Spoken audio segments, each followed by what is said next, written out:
কি করছো গো? ল্যাপটপে কি হচ্ছে?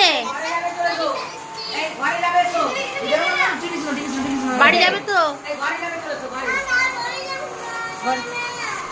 যাবে না? আচ্ছা তাহলে কি তুমি থাকবে? থাকবে? কাঁদবে না তো? সোনার জন্য কাঁদবে না? শিওর? ঠিক আছে। সঞ্জু বাড়ি যাবে?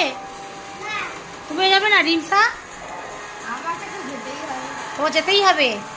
আচ্ছা তাহলে তোমরা দুজন থাকবে? ওরে বাপরে, ও ভাই কি ড্রিফট হলো ভাই। ওদের সঙ্গে একটুখানি ছেলে খেলছে জোরে বাপরে।